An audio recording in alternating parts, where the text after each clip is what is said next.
Bonjour à tous, je me présente pour ceux qui ne connaissent pas, je suis Samuel De Gentil, le gérant de la société coopérative Tout en Vélo Rouen et président de l'adresse. Du coup, on vous a proposé ce temps un peu d'échange, d'interaction et de témoignage dans l'exécutif. En fait, on va être trois entrepreneurs à témoigner sur nos thématiques, nos entreprises, sur ce qu'on a mis en place et sur, voilà, d'un peu voir, on a échangé entre nous sur nous, ce qu'on mettait en place et comment. Enfin, on s'est dit que ça peut être sympa d'échanger avec les autres pour voir un peu comment ça se passe. Du coup, l'idée de cette réunion, c'est que ça va être, on va être trois entrepreneurs à témoigner. Donc, Émilie Tolian de Trait d'Union, Patrick Lepage de l'Abeille et moi pour Tout en Vélo Rouen. Benoni, salarié de l'adresse, va faire du coup le community manager, enfin l'interaction.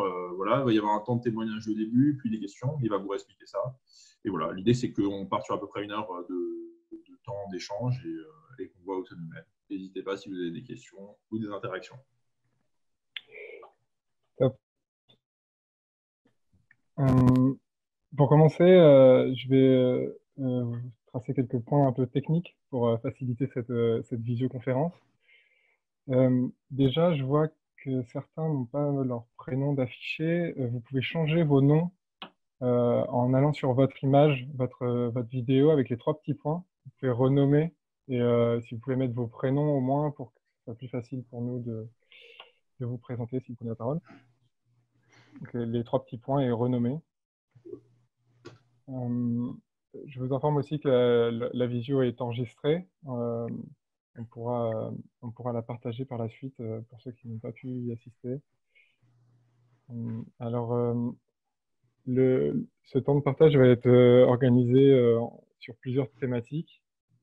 La première thématique, on va parler de la communication avec nos salariés en ce temps de confinement. On va parler ensuite de comment maintenir l'activité dans les entreprises, donc avec le témoignage de nos 3 entrepreneurs. Et ensuite, selon le temps qui nous reste, on a aussi 2 autres thématiques qui vont être plutôt sur l'activité partielle, comment on organise l'activité partielle et le mécanisme de chômage partiel. Et le dernier point est comment anticiper la reprise. Voilà les 4 thématiques. Alors, il y aura un temps pour chaque thématique de témoignage avec nos 3 entrepreneurs qui vont se succéder et un temps de questions-réponses à chaque fois. Donc, pour intervenir, je vous invite à mettre un message sur le chat pour que je vous donne la parole. Donc, en fait, vos micros, de votre côté, je vous invite à allumer vos micros. C'est juste en bas à gauche de l'interface Zoom pour que votre micro soit allumé. Et moi, de mon côté, comme ça, je pourrais allumer vos micros en temps voulu. Pareil aussi, si vous le souhaitez, vous pouvez allumer vos caméras. C'est toujours plus sympa de voir un petit peu qui est avec nous. Et puis voilà, n'hésitez pas à interagir aussi sur le chat. Le chat est ouvert à tout le monde.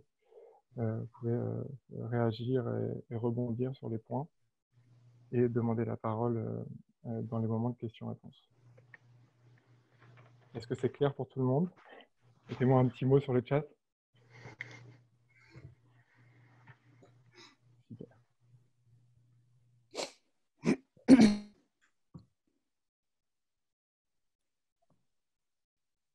Ok.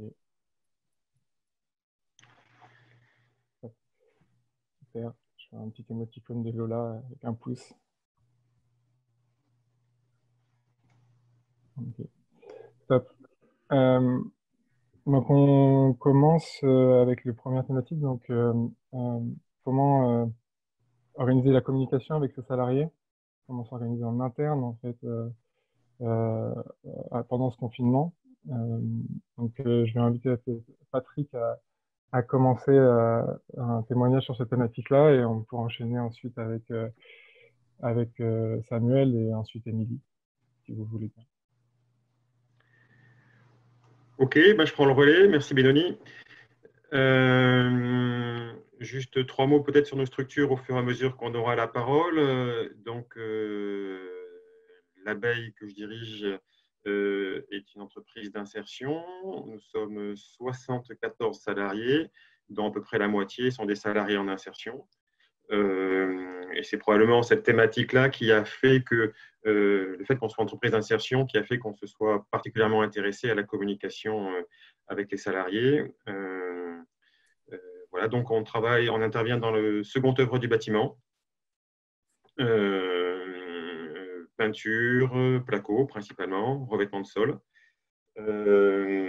Aujourd'hui, notre activité est arrêtée à 99,8%. On fait un chantier de temps en temps, mais seulement entre guillemets, 40% de l'effectif est en activité partielle, le reste étant sur des phases de récupération de temps de travail ou de congés payés.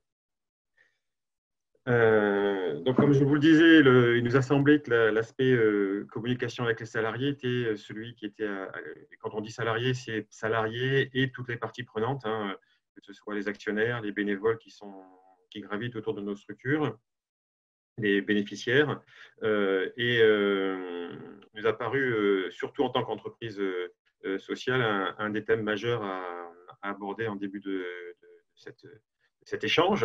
Et donc, voilà, structure par structure, et je vais commencer par l'abeille, on va vous présenter sans prétention ce qu'on a mis en place. Le plus simple, la première chose qu'on a faite depuis maintenant 3 semaines, ça a été simplement de fonctionner par texto. Et donc, on était à un moment donné où on était simplement sur des consignes qu'on donnait aux salariés de venir, de ne pas venir, d'aller sur les chantiers. Et donc, on fonctionnait juste par cet écrit. Mais on a très, très vite senti la limite de ce système-là. Et donc, on a, comme tout le monde, c'est pas très original, mais on a mis en place des visioconférences entre les cadres de bureau, on va dire, dont on a augmenté la fréquence par rapport au système habituel. Un point important, c'est qu'on essaie de garder toutes les réunions telles qu'elles étaient fixées avant. Donc, on se voit tous les jeudis à 11h30, manque de peau, là j'étais obligé de décaler pour cet échange, mais autrement, voilà, tous les jeudis à 11h30, on a la même réunion que celle qu'on avait avant dans les bureaux. On en rajoute une le lundi.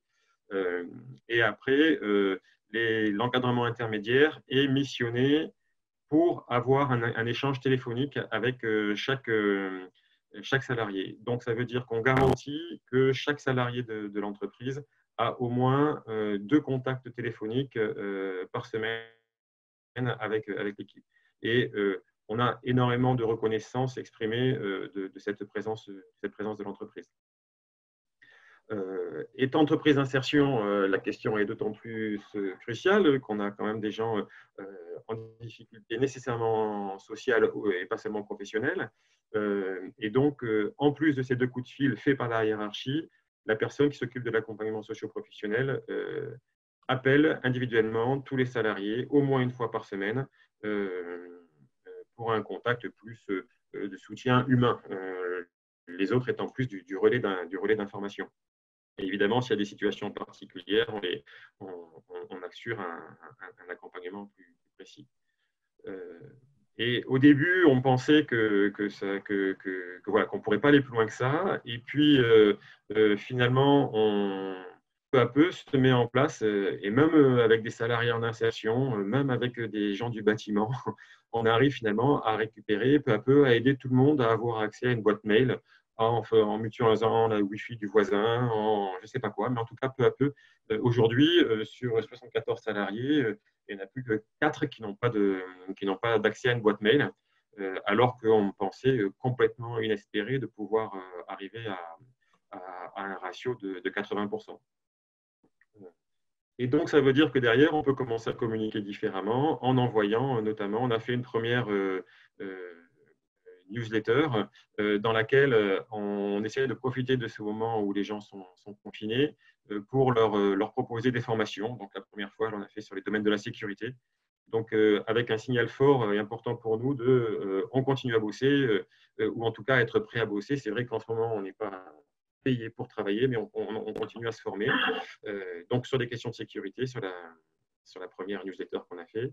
Un deuxième thème autour du développement personnel, un peu de sport, un peu de machin, donc des petites vidéos qu'on envoie autour de ce sujet-là. Et un troisième thème autour des petits outils pour accompagner la cohabitation avec les enfants au jour le jour, qui n'est pas simple, surtout dans des appartements un peu petits par rapport à la taille de la famille. Donc, on a eu cette première, on a envoyé cette première lettre avant-hier et on attend les résultats. Et honnêtement, je vais voir comment se passe notre échange aujourd'hui. Et ça ne serait pas du tout exclu qu'on propose un échange du même type en début de semaine prochaine aux salariés. Donc, voilà un peu tout ce qu'on a mis en place, sachant qu'après, toutes les réunions de coordination restent maintenues. Simplement, elles sont mises en visioconférence. On utilise, on est abonné à Office 365 et donc on utilise Teams, mais voilà, Zoom a l'air de marcher vraiment très bien. On a testé, l'adresse a testé aussi Google Meet pour des réunions en début de semaine et ça s'est bien passé aussi. Il y a quand même des outils assez performants auxquels on peut faire appel.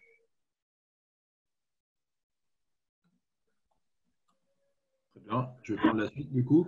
Rebonjour. Moi, je suis gérant de la SCOP, la société coopérative Tout en Vélo Rouen. Tout en Vélo Rouen, on est 7 salariés actuellement, plus une ou deux personnes qui travaillent de temps en temps avec nous. On fait de la livraison et du déménagement à vélo, pas mal de livraison de colis et de déménagement. Alors nous, la spécificité par rapport à notre activité, c'est que le déménagement, on n'a plus le droit de le faire. Donc, déjà, ça règle le problème. C'est une activité qui est plus autorisée. Et il y a aussi la problématique, c'est que nous, la livraison, théoriquement, on pourrait la continuer, mais il s'avère qu'en fait, toutes les entreprises pour lesquelles on livrait, etc., sont fermées ou presque. Du coup, il n'y avait plus trop de sens et de travail là-dessus. Du coup, on a mis toutes les personnes qui étaient uniquement en livraison en chômage partiel total. Et du coup, on a gardé du télétravail pour 2 personnes, une personne qui est avec moi sur la communication et moi en gestion. Mais même ça, si pendant 1 mois et demi, il y a un arrêt, au bout d'un moment, on ne va plus avoir forcément le travail suffisant en tant que petite structure. Donc, ce qu'on a mis en place en termes de communication pour les salariés, c'est que déjà, en fait, on a pris la décision d'arrêter l'activité quasi totalement en équipe. C'est-à-dire qu'on a fait une réunion d'équipe, c'était lundi ou mardi de la semaine dernière, au moment des annonces sur le confinement et au moment où on voyait qu'un peu toutes les entreprises avec lesquelles on travaillait avaient soit moins d'activité ou soit arrêté totalement leur activité. Et du coup, on s'est posé la question collectivement de ce qu'on faisait et de comment on réagissait à ça. Et il y a eu un temps d'échange un midi en équipe avec un temps de discussion, savoir les ressentis de chacun. Et même si on avait le droit de travailler, qu'on pouvait travailler un peu, il y avait une inquiétude des salariés sur le maintien de l'activité parce qu'en livraison, en tant que livreur, on peut être amené à rencontrer une 50aine de personnes par jour. Donc, on était quand même pas mal potentiellement vecteur de maladies. Donc, à la fois pour les autres, pour nos clients et pour nous et nos proches, on a décidé aussi de couper totalement, sauf sur la livraison d'alimentaire qui nous semblait un peu plus essentielle que juste de la livraison de colis. Donc voilà, donc on a mis ça en place. Donc la décision a été vraiment prise collectivement d'arrêter l'activité, au moins provisoirement, en attendant de nous voir.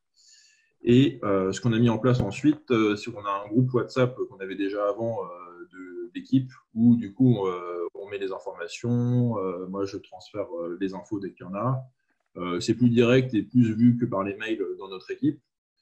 Donc voilà, on a mis ça en place. Et la dernière chose qu'on a mis en place, c'est que moi, j'appelle les gens de l'équipe une fois par semaine pour échanger, avoir leur ressenti, voir comment est le moral et les tenir au courant des différentes informations et les rassurer potentiellement aussi sur les inquiétudes qu'ils peuvent avoir sur la continuité du projet et de l'entreprise. Voilà. Bon, alors c'est à moi. Je remarque qu'on traite un peu les deux sujets en même temps, la communication avec les salariés et le maintien de l'emploi. Alors, Traduction, c'est une coopérative qui est une tête de réseau qui rassemble des agences d'interprètes et de traducteurs en langue des signes sur l'ensemble du territoire. Trait d'Union, c'est une petite équipe, on est 7. Par contre, en cascade, nos sociétaires, nos membres partenaires, qui sont donc des entreprises un peu partout sur le territoire, sont assez nombreuses, puisqu'aujourd'hui, on est autour de 31 agences, ce qui, en cascade, représente 130 à 150 salariés dans ces structures-là, qui sont directement les salariés de Trait d'Union, mais qui sont les salariés des sociétaires de Trait d'Union. Donc, ça dessine un petit peu la communication et l'analyse sur ces deux volets. Nous, on est déjà à distance, puisqu'on est un réseau national, donc on est déjà étalé sur le territoire. Donc, on avait déjà des outils de communication à distance que vous avez cités, le bon vieux téléphone, la messagerie instantanée avec WhatsApp, le mail, la visio, d'autant qu'on a des collègues sourds et que du coup, le bon vieux téléphone sans la caméra ne suffit pas.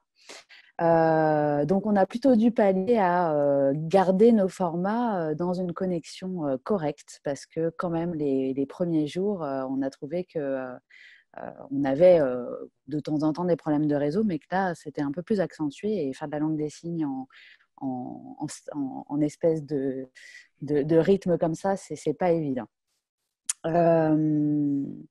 Au niveau de l'emploi, Trait d'Union dans l'équipe, on va dire, on a deux pôles. Un pôle qui vraiment est sur la production, c'est-à-dire qu'on vend de l'interprétation et de la traduction que les agences au local, partout sur le territoire, vont effectuer via leurs interprètes.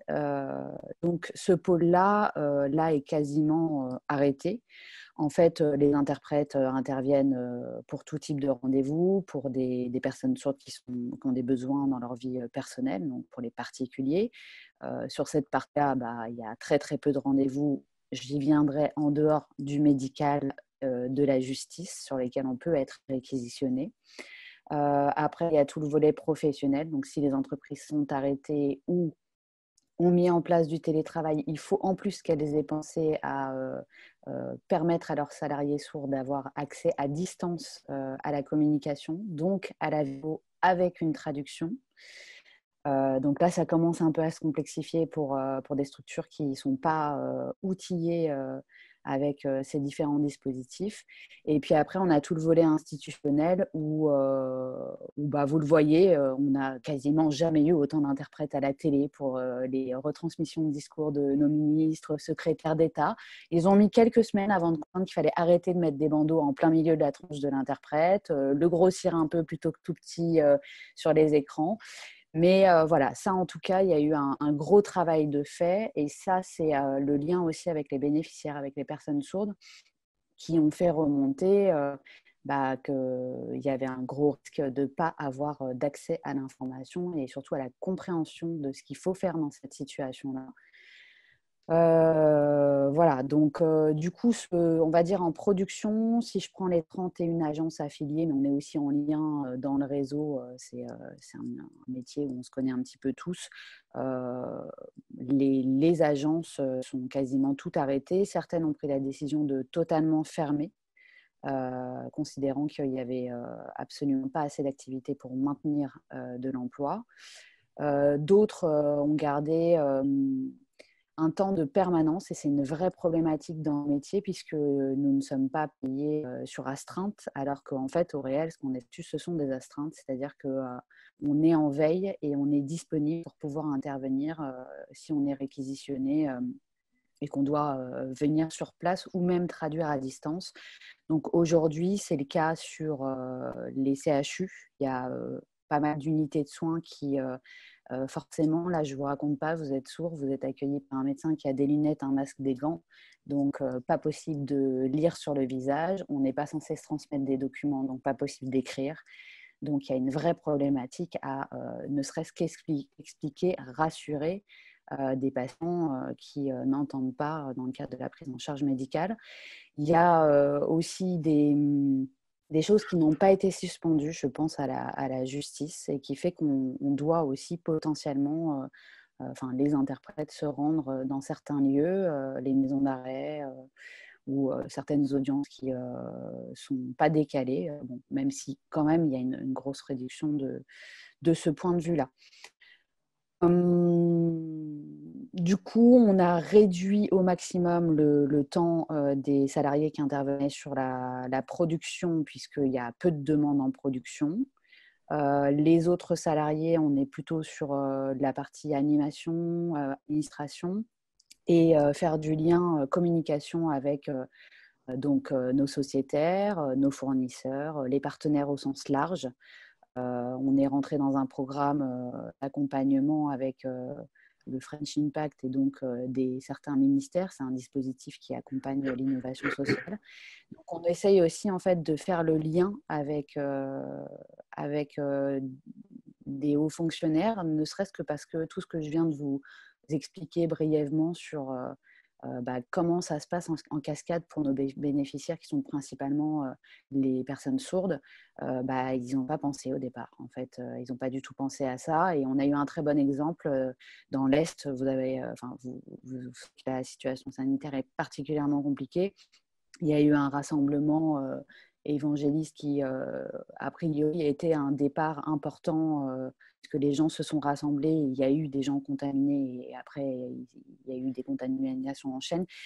Ça, c'est un exemple. Par exemple, il y avait une vingtaine de personnes sourdes qui ont participé à cet événement et qui, eux, n'avaient absolument pas l'info sur la base, c'est-à-dire les gestes barrières, le fait de ne pas embrasser, faire des accolades, serrer les mains, etc.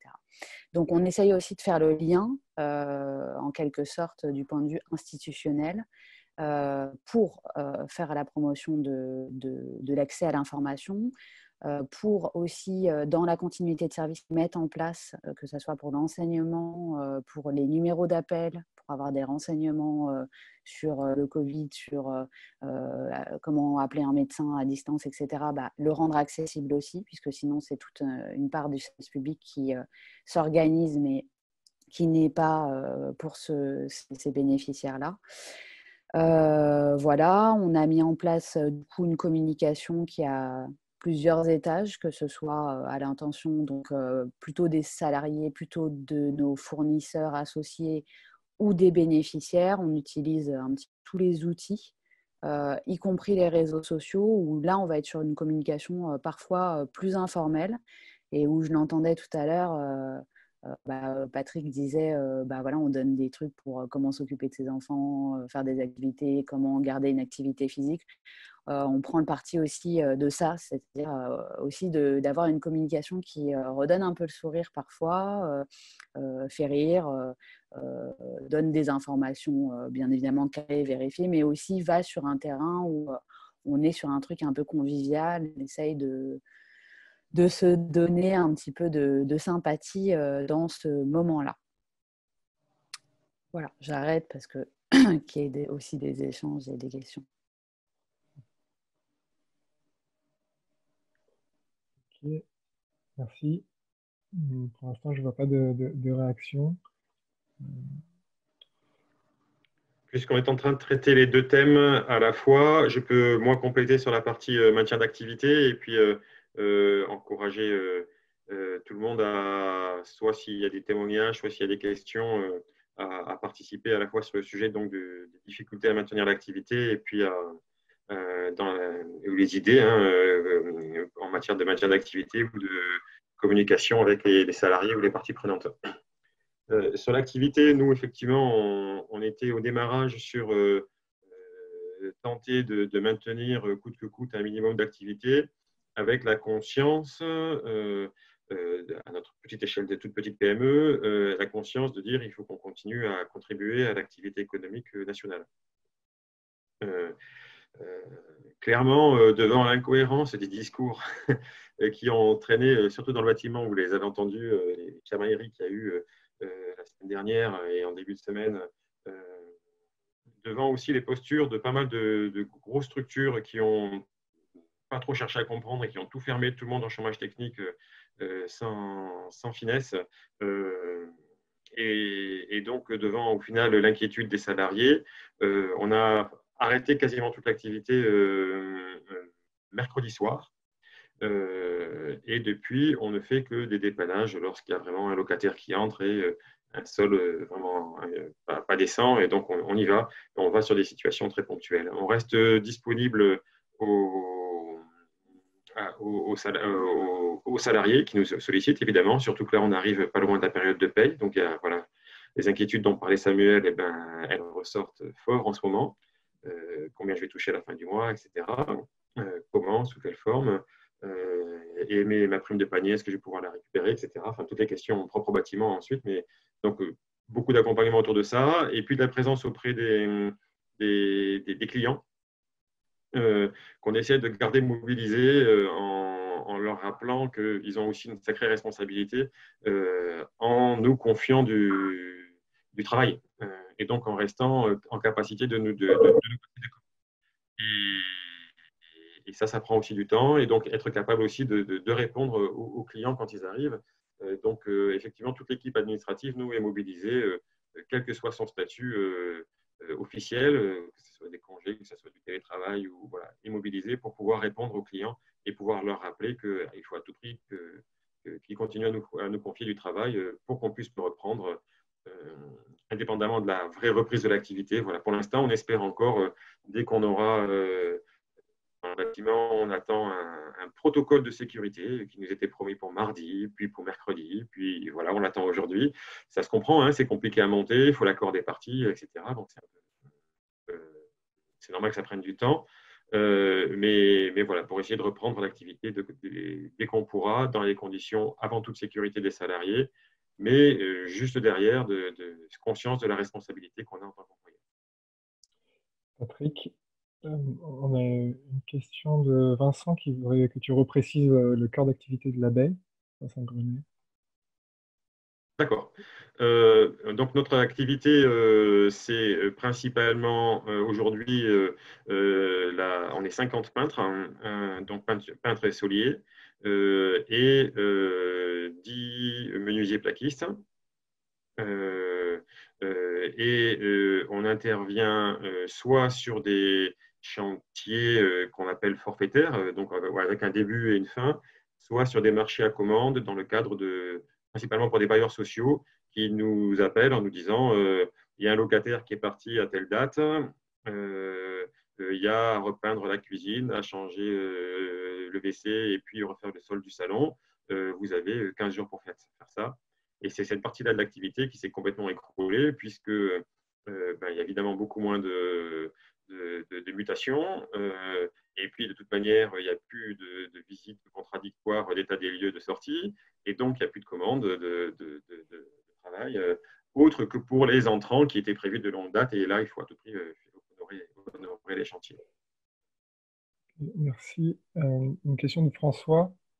Il te demande combien de temps vous allez pouvoir tenir comme ça, à ton avis. Ben, pour l'instant, nous, on communique. Alors, la question se pose aux 3 structures, je pense. On communique qu'il n'y a pas de souci pour la paye du mois de mars. Et on rassure sur ça. Je serais malhonnête de rassurer au-delà de ça, sachant qu'on n'a aucune perspective stable. Notre réseau nous permet de toute manière d'être sûr de payer. Alors on a cette chance-là de payer les salaires du mois d'avril, surtout dans la mesure où les dérogations au moins sur des reports de paiement des cotisations sociales sont quasiment validées, on va dire. Et donc voilà, on est capable de payer les salaires pour le mois d'avril, mais j'imagine pas qu'on n'ait pas repris une toute petite partie de l'activité au mois d'avril.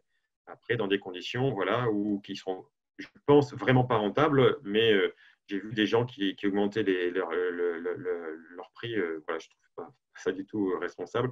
Et donc, nous, on repartirait sur une activité pas rentable, c'est-à-dire 2 personnes dans 2 véhicules différents qui se déplacent pour aller sur un chantier de manière à limiter la cohabitation dans l'habitacle, ce qui est un des sujets importants dans le bâtiment.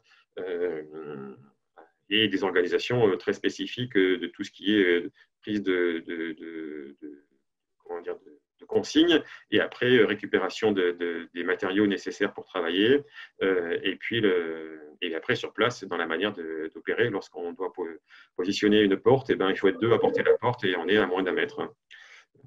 D'où la question qui se pose des masques, qui est une des questions récurrentes que tout le monde se pose en matière de maintien d'activité. Et on est en train d'essayer d'avoir des informations sur… alors, on a bien conscience qu'il ne faut pas qu'on soit prioritaire, et on partage à 100%, qu'on ne soit pas prioritaire par rapport au corps médical qui lui-même n'est pas assez protégé. Mais voilà, donc on réfléchit à quelques-uns là, sur la possibilité, on pourra peut-être en parler en aparté, de faire des masques en tissu voilà, et selon quel protocole, pour que ce soit des masques qui, sinon protègent les salariés, au moins leur évitent de contaminer le petit copain qui travaille à côté d'eux. Et donc, si les deux portent le masque, à ce moment-là, ils ne sont pas protégés, mais ils ne contaminent pas le petit copain. On a une question de Delphine qui a noté que tu as dit qu'il y avait ton activité est en arrêt à 99%, avec un recours au chômage partiel pour 40% des salariés. Et donc la question c'est quid des 60% restants des salariés? Est-ce que tu as fait recours au congé, au RTT? Et comment tu fais pour les salariés en insertion? Ben, je vois la question, en fait, là, elle s'affiche. La réponse de Delphine, c'est exactement ça, c'est-à-dire que on est 10 en télétravail et le reste de l'effectif, donc les 45% restants, sont en congé ou en RTT. Alors, pas complètement imposé, voilà, pour pas rentrer dans le… Enfin, voilà, après, on rentre dans des débats et on a la chance, dans nos petites structures, de pouvoir encore avoir cette… Il ne faut pas rêver, dans nos structures, il y a des gens petits, il y a des réactions petites, égoïstes, il y a des réactions inconscientes, il y a des réactions de colère. Voilà, chacun réagit avec ce qu'il peut. Mais quand même, au bout, il y a quand même une majorité de gens qui réagissent de manière responsable, conscients des difficultés de l'entreprise et conscients de leurs droits, mais aussi de leurs devoirs, et donc qui ont complètement… Et on a construit de manière, d'abord avec le CSE et ensuite avec les salariés, certains avec une construction individuelle, d'accompagnement, voilà, de persuasion individuelle, mais en tout cas, on a acté que les reliquats de congés payés à prendre avant le 31 avril, on est dans le bâtiment, donc les congés, c'est de mai à mai. Et donc, que ces reliquats de congés et que les récupérations du temps de travail puissent être prises sur je dirais, de manière pas imposée, mais de manière prioritaire par rapport à l'activité partielle. Un gros argument étant d'une part la perte de salaire, l'autre argument étant qu'à la seconde présente, notamment dans le bâtiment, mais pas seulement, c'est le même problème pour Samuel, on n'est pas du tout sûr que ces activités soient éligibles à l'activité partielle. C'est quand même pas rien. Et c'est une vraie inquiétude. Ouais, moi, je peux rebondir du coup sur ce que vient de dire Patrick. Alors, par rapport, nous, combien de temps on peut tenir, clairement, on avait la chance d'avoir une bonne trésorerie ces derniers temps. Du coup, on avait à peu près 3 mois de trésorerie d'avance, même si on avait 0 rentrée d'argent. Du coup, là, on peut tenir mars, avril, pas de souci. La question, c'est après, on va quand même avoir un gros manque à gagner. Il y a la question, est-ce que le chômage partiel, on va être éligible ou pas? Si on est refusé, du coup, là, c'est un énorme manque à gagner qui est, vraiment va être très compliqué. Après, il y a aussi la question de quand est-ce que l'activité reprend et est-ce que ça reprend à 25%, est-ce que ça reprend à 50%, est-ce que ça reprend à 100% ou même à 150%. C'est la grosse inconnue aussi. C'est en phase de reprise, qu'est-ce que ça va donner et est-ce qu'il ne faut pas, pour la suite, prévoir qu'on aurait 2-3 mois derrière qui seraient compliqués encore, qui seraient, même si, par exemple, on est en confinement tout le mois d'avril, c'est possible aussi que ça soit très compliqué, même si le confinement n'est plus là, en mai, juin, juillet, quoi. Donc, il y a cette interrogation là-dessus où on n'a pas forcément la réponse. Donc, on regarde tous les dispositifs qu'il y a, que ce soit par la BPI, par différents trucs comme ça aussi pour peut-être avoir des prêts. Enfin, voilà. Nous, vu que l'activité en soi, quand elle fonctionne, elle est rentable et elle marche, on dit que ça peut valoir le coup de relancer la machine. Mais nous, il y a une grosse question sur nos clients aussi. On travaille avec des transporteurs qui sont des grosses boîtes nationales ou internationales. Et eux, ils sont un peu en panique aussi sur la suite. Donc, si eux, ils nous lâchent, par exemple, parce qu'ils restructurent tous leurs coûts, ils se concentrent sur leur domaine d'activité, nous, on a un maillon qui peut facilement sauter en tant que sous-traitant. Voilà, donc c'est un peu, on navigue dans plein d'inconnus, mais comme tout le monde, j'imagine, ici. Voilà, donc on fait avec et normalement, on a de quoi tenir. Donc, moi, je suis assez optimiste et en fait, la suite va aussi. Ce qui va être intéressant, c'est l'après aussi pour les opportunités que ça peut créer. Parce que va y avoir aussi des mouvements dans les manières peut-être d'entreprendre, de consommer, etc. Et peut-être qu'il y aura des manières différentes. C'est là où nous, on peut se placer en économie sociale et solidaire, en proposant quelque chose d'autre. Donc voilà, on va y revenir après, mais dans l'idée, il faut commencer à travailler là-dessus. Mais normalement, on peut tenir, quoi. Alors, nous, de notre côté, il y a toujours ces deux niveaux, puisqu'il y a l'équipe interne qui est une petite équipe et qui, en gros, est au service des agences d'interprètes partout en France. La coopérative, la tête de réseau, pareil, elle a des mouvements de trésorerie qui sont très importants et comme on est accompagné dans le cadre d'un dispositif de l'État, on a de la subvention et il se trouve que l'État accompagne des structures pour promouvoir les innovations sociales. Ils n'ont pas très envie que ces structures-là mettent la clé sous la porte immédiatement. Donc, en fait, on est éligible à des versements préalables. Donc, en fait, on va pouvoir récupérer des sous sans trop de difficultés, ce qui nous assure de tenir un peu comme Samuel jusqu'au début mai. Après, ça va devenir compliqué. Ça, c'est le premier niveau de réponse qui est assez positif. Le deuxième niveau de réponse, c'est qu'en attendant, notre coopérative est la tête de réseau. Donc, pour l'équipe, on a activé plusieurs dispositifs. Le chômage partiel avec une réduction. Personne n'est à zéro. Mais en tout cas, on a réduit tous les temps de travail de ceux dont l'activité était impactée, puisque, comme je vous disais tout à l'heure, il y a peu de production d'interprétation. Pour deux de l'équipe, ils sont en maintien en télétravail, comme d'habitude, parce que c'est des temps partiels et que leur activité n'est pas liée à la production. Et pour une salariée, c'est moi-même.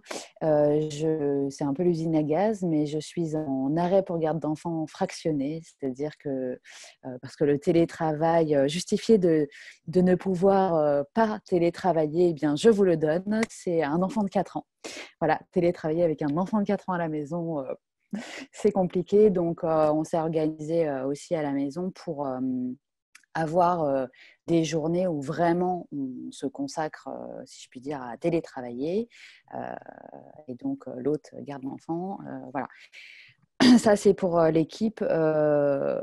Donc, on peut tenir un petit peu. On ne sait pas si on sera bien éligible à la réduction et au chômage partiel. En tout cas, pour le moment, la trésorerie n'est pas trop mauvaise. Par contre, on attache une importance toute particulière à nos agences sociétaires qui, comme je disais, ont très peu de production sur le terrain. Donc, eux-mêmes ont activé tout ce qu'ils pouvaient activer en collaboration avec leurs équipes, les récupérations d'heures, du congé, essentiellement sur du N-1, puisque comme Patrick, nous aussi, on est sur des activités avec congé qui vont jusqu'en mai. Donc, au moins sur les N-1, pousser un peu les gens sans leur imposer à participer et à poser ces congés-là.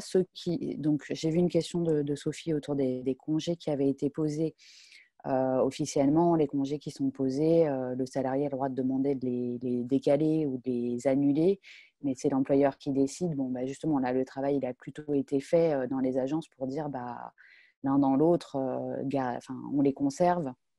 Aussi parce que nous, on a des activités qui sont pas mal soumises à la saisonnalité et que du coup, il y aura des gens qui potentiellement prendront aussi des congés sur l'été. Donc, si on décale tout, on a des gens après qui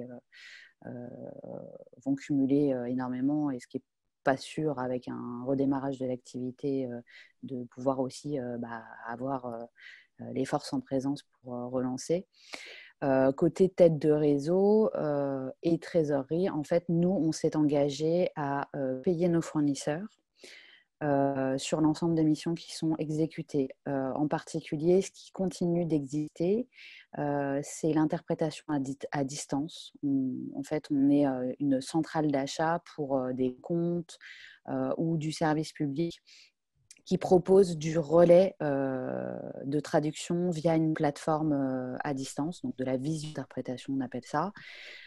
Ça nous permet de faire bosser les agences qui, elles, en cascade, continuent de faire travailler leurs interprètes et ne réduisent pas complètement leur temps de travail.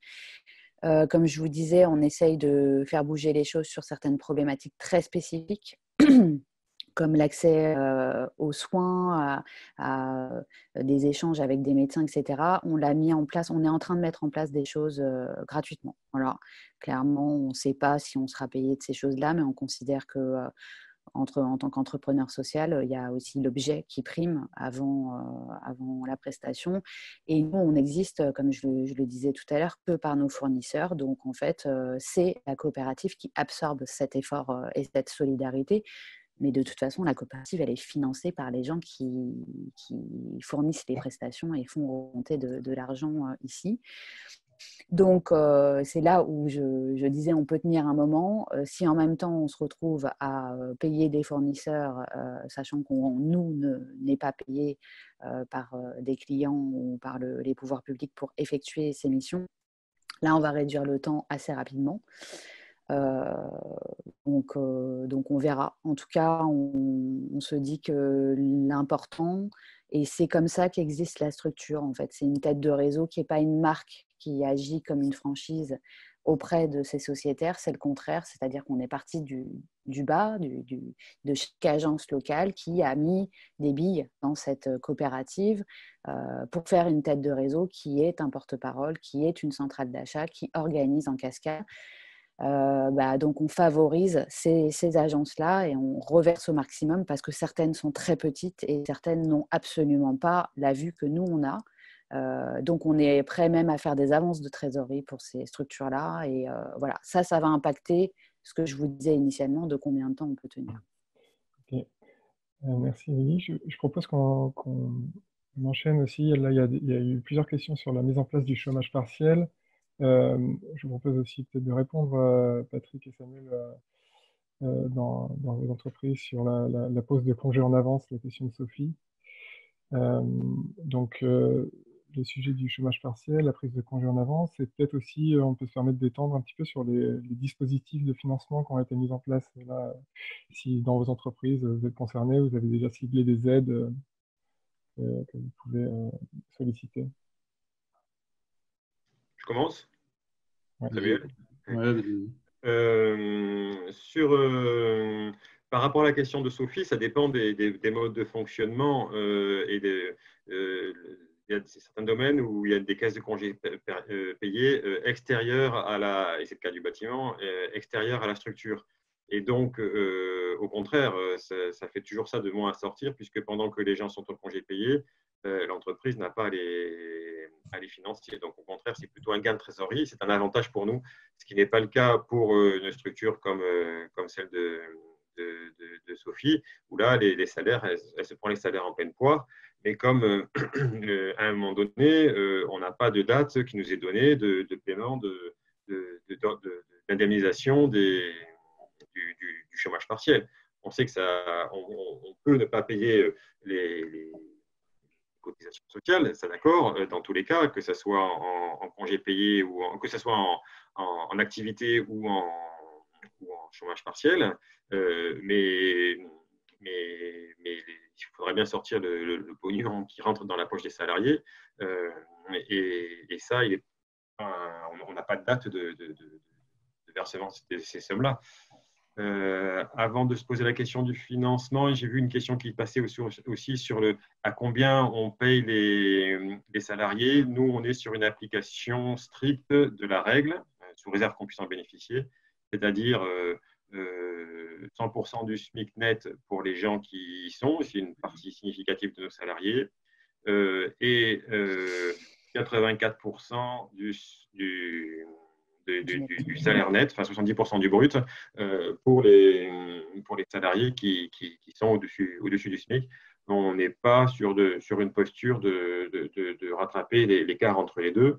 De nouveau, un peu comme pour les congés payés des RTT, on essaie de mobiliser un peu tout le monde en disant mais attendez, Macron il a dit que c'était la guerre. Déjà qu'on fait la guerre en restant à la maison devant le canapé, dans le canapé, la guerre, il faut faire des efforts et tous. Et donc, on se bouge les fesses tous au maximum. Et donc, effectivement, il y a une baisse de salaire de 16%, de revenus de 16%. Mais en face de ça, on a encore un revenu. Et c'est ça merveilleux. Pour bien connaître des pays pas très loin, la situation n'est pas du tout la même. Et en ce moment, ça licencie à tire-larigot en Angleterre, quoi. Et donc, on est quand même sur un système de protection qu'il faut quand même avant tout apprécier et être reconnaissant des efforts qui ont été faits, puisqu'il y a eu une adaptation très rapide avec cette généralisation du 70% du brut à l'ensemble des revenus et pas seulement au SMIC. Parce que autrement, la règle initiale, il faut se rappeler, c'est 60. J'espère ne pas dire de bêtises, et c'est 70% du brut pour tout le monde, du SMIC brut pour tout le monde, du SMIC, pas de son revenu brut. Ça, c'est la règle initiale. 4 000. Et là, c'est monté jusqu'à 4 500, effectivement, jusqu'à 4 500. Ce qui, dans nos structures, je pense qu'il n'y a pas beaucoup de structures qui sont…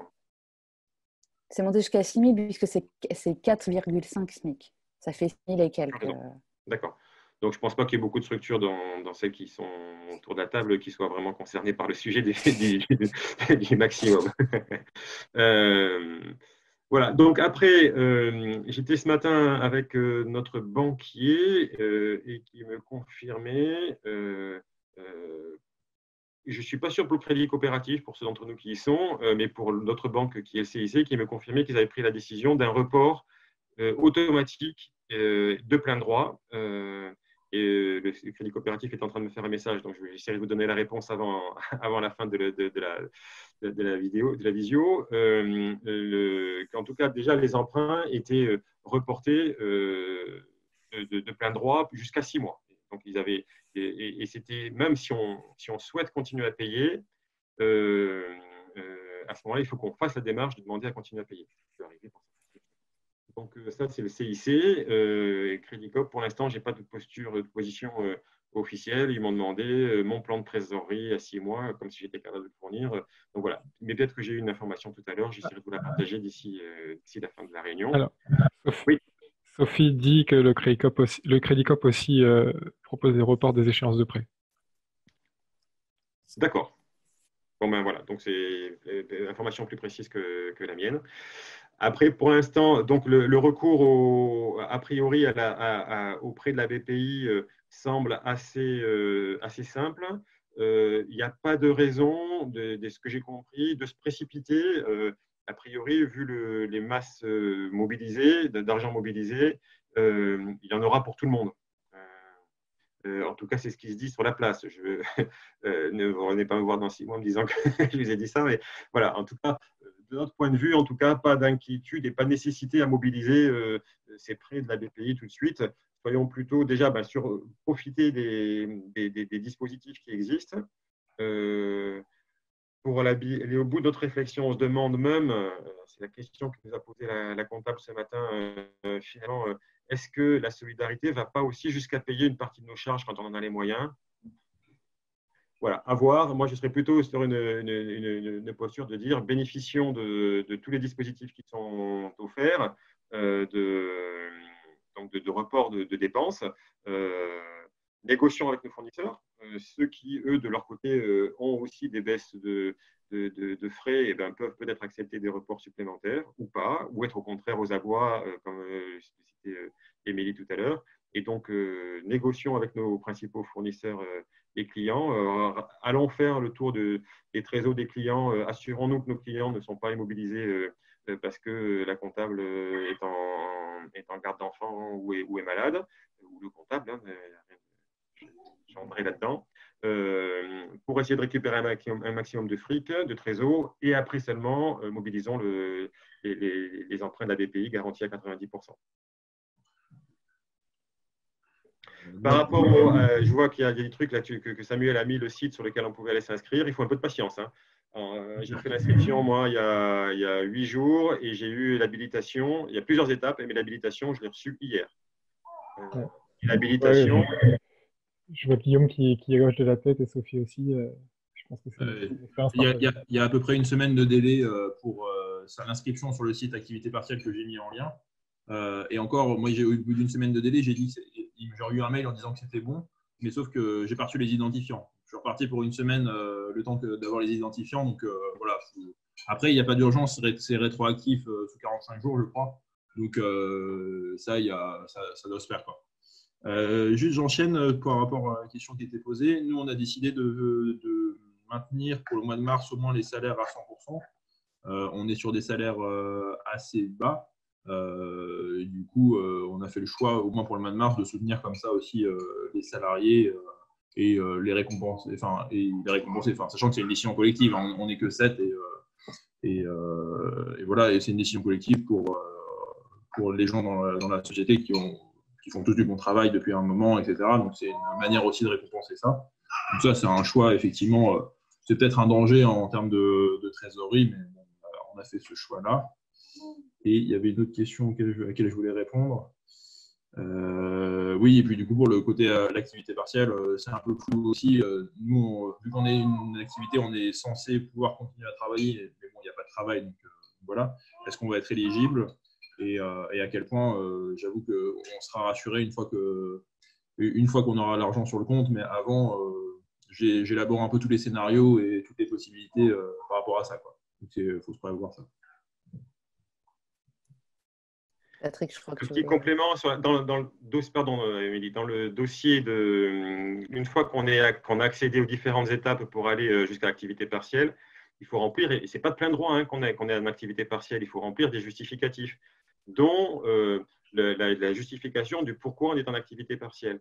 Et on va jouer la montre, nous, pour les prochains jours, en attendant des décisions les plus fermes possibles, mais on pressent qu'on va plutôt monter un argumentaire autour du manque d'activité, donc des décisions de clients d'annuler des commandes ou des impossibilités techniques, par exemple quand on travaille chez des locataires pour ce qui nous concerne. Donc être sur du manque d'activité plutôt que sur des arguments de protection a priori de notre personnel. Amandine faisait une remarque là, par rapport à quelque chose qui me met aussi extrêmement en colère, c'est-à-dire qu'il y a des structures qui ont une démarche très différente qui a été de dire je mets tout le monde, je ne prends pas de responsabilité, je mets tout le monde au chômage partiel et après on réfléchira. Ça nous semble une attitude qui n'est pas responsable. On fait du coup par coup et là où on peut travailler, on essaye de le faire. Là où on ne peut pas travailler, on n'envoie pas nos salariés au casse-pipe, c'est une évidence. Nous aussi, on a cette logique-là hein, d'expliquer les choses par le fait d'avoir une considérable baisse d'activité, de ne pas pouvoir travailler. Après, pour ceux qui sont en chômage et même en arrêt, on a fait le choix de couvrir les salaires, donc de verser les compléments. Et on a fait le choix aussi pour certains, donc comme je disais tout à l'heure, qui sont en difficulté de les payer même plus tôt sur des prestations qui étaient faites sur les mois précédents. Et on continue, pareil, pour le moment, de payer les loyers. Alors, on a un bureau à Toulouse pour les autres qui étaient déjà en télétravail. Moi, en tout cas, j'ai payé sur ce mois-ci mon abonnement au coworking aussi parce que de toute façon, voilà, on se dit que les structures, enfin, quand c'est des structures ou des petits bailleurs, etc., on va tous être un peu dans la même situation. Donc, en tout cas, pour le moment, collégialement, on a pris la décision de dire tant qu'on peut le faire, on le fait et on s'est fixé une limite et on réinterrogera cette façon de faire et je pense qu'on la réinterrogera parce qu'on arrivera à un plafond financier, mais aussi parce que on contactera ces différents interlocuteurs. Ce qu'on active parce qu'on peut l'activer et que là, on n'a pas trop de scrupules et que c'est le dispositif, c'est le décalage de remboursement de crédit et puis les paiements de charges, de cotisations. Et après, comme je disais au début, on a une chance, si je puis dire, c'est qu'on est dans un dispositif, c'est la dernière année de ce dispositif, mais on perçoit du coup une subvention de l'État et de la Banque des territoires, ça s'appelle maintenant, et non plus la Caisse des dépôts de consignation. Enfin, en tout cas, nous, on est sur la partie Banque des territoires, et ils sont en train d'activer les choses pour qu'on puisse percevoir les subventions beaucoup plus tôt. Généralement, on les perçoit en novembre, et en fait, là, on est en discussion avec eux pour qu'ils puissent faire des avances et les verser dès maintenant, ce qui peut-être nous permettrait d'avoir ce fonds de roulement pour soutenir nos sociétaires, faire les compléments de salaire des salariés et même payer pour le propriétaire du local, du bureau à Toulouse, et en tout cas pour ceux qui sont avec des abonnements coworking, le faire. Voilà. Ok, le temps file, on arrive bientôt au bout de ce temps. Je vous propose de juste répondre à deux dernières questions. Il y a une question de Mathilde Milo de Systemhome qui vous demande si vous savez s'il y a des aides concernant les loyers. Et une autre question sur le sujet des déménagements, emménagements, je pense plus pour tout en vélo. Est-ce qu'il y a des directives gouvernementales, une interdiction totale donc, de la part de Cyril Surbled de Enercop. Ok. Et, voilà. Ouais, pour les déménagements, je vais répondre directement. Les déménagements, concrètement, il y a eu des directives des des principales organisations syndicales de déménagement, etc., et des préfectures qui ont supprimé les déménagements. Alors après, effectivement, Amandine le met dans le fil, il peut y avoir des dérogations en cas de fin de bail non reportables pour des particuliers qui déménagent, mais des professionnels qui déménagent, en tout cas, je crois qu'il n'y en a plus du tout. De toute manière, en fait, la problématique, très clairement, nous, on a fait un déménagement encore le mardi matin, juste avant le confinement, qui était le mardi midi. Et très clairement, sur un déménagement, impossible de respecter les distances de sécurité, quoi. Une machine à laver qu'on ne peut pas prendre tout seul, par exemple, on est forcément à 30 cm de distance l'un de l'autre. Enfin, en plus, c'est des conditions c'est des conditions de travail où il fait vite chaud, il y a pas mal de sueur, pas mal. Enfin, voilà, c'est pas. Pour les salariés, en tout cas, moi, c'était clairement impossible de maintenir en l'état. Voilà. Et l'autre question, j'ai oublié. Pour les loyers, en fait, ça dépend. Nous, par exemple, on a discuté avec notre propriétaire, mais c'est un propriétaire qui est un privé et lui, il ne peut pas forcément décaler, quoi. Il n'a pas d'obligation de le faire a priori. Après, j'imagine que c'est des plus gros bailleurs, c'est peut-être possible. Mais ça, je n'ai pas la réponse particulièrement.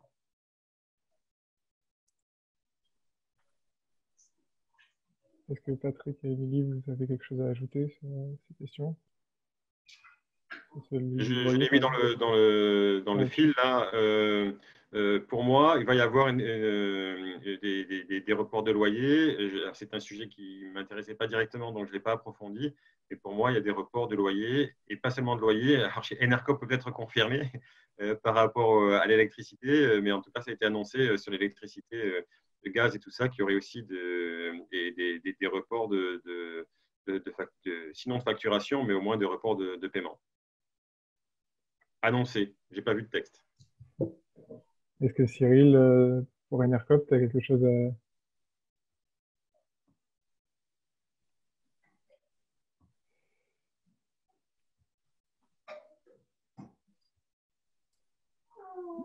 J'ouvre ton micro, Cyril. Je te vois. Ouais. Excuse-moi. Ouais, Excuse-moi, pardon. on t'entend. Je disais que c'est en train de se mettre en place. En effet, on a quelques indications pour ces reports de factures et l'État va venir en aide différemment en fonction de la taille du fournisseur, en fonction du nombre de clients en fait. Donc voilà, c'est en train de se mettre en place, mais on est aussi un peu en attente. Ok. Eh ben, merci beaucoup à tous pour cet échange. N'hésitez pas à nous dire si ça vous a paru utile et si vous souhaitez qu'on reconduise l'échange une nouvelle fois, par exemple, la semaine prochaine. Si vous avez des questions, donc on a bien noté vos problématiques remontées. Et si vous avez d'autres questions, n'hésitez pas à nous communiquer. Je vais mettre le mail là dans le chat.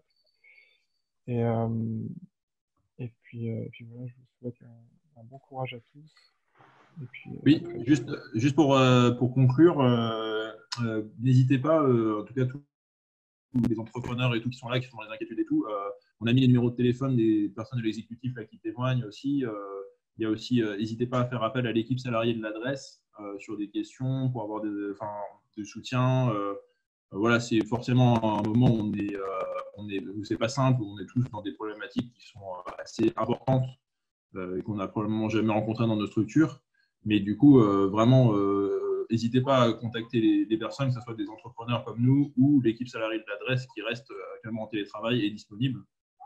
Si vous avez des idées sur d'autres choses à mettre en place, on est preneurs aussi. Donc voilà, n'hésitons pas à continuer à nous entraider et à communiquer pour tout le monde. N'hésitez pas.